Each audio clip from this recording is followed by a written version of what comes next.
Several recent flash mob robberies have local high-end stores on alert. Dozens of masked suspects have run out of stores in Century City, Canoga Park, and Glendale with hundreds of thousands of dollars in stolen merchandise. Eyewitness News reporter Christian Cordero spoke with leaders in law enforcement and the business community on how to stop the crime.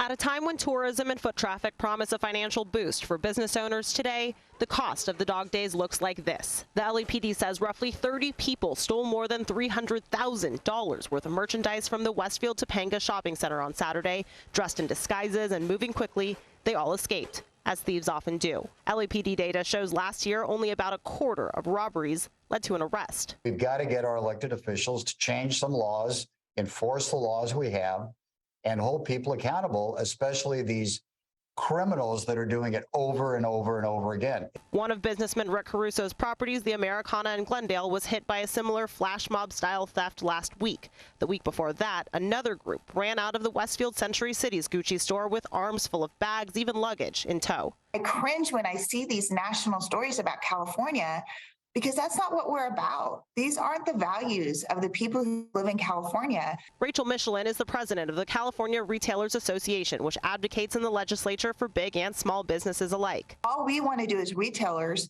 is safely be able to operate our stores. An ABC7 analysis of retail robberies, burglaries, and thefts reported by the LAPD shows these types of crimes over the last 12 months are the highest they've been since at least 2010. LA County Sheriff Robert Luna is exploring things like crime centers to help the response time. Either government cameras, private cameras that are giving an indication of activity that may be occurring, and then give us the ability to respond even faster to some of these.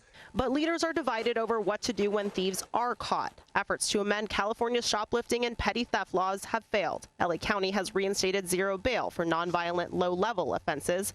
Today, District Attorney George Gascon said these crimes go beyond that.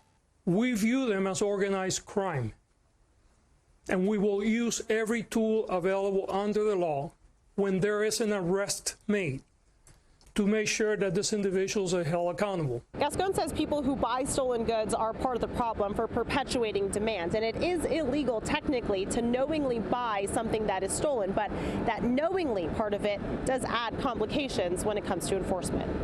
Hello, I'm Mark Brown. Get more great ABC7 content by clicking the subscribe button for our YouTube channel and download the ABC7 Los Angeles streaming app on Fire TV, Android TV, Apple TV, and Roku to watch on your TV.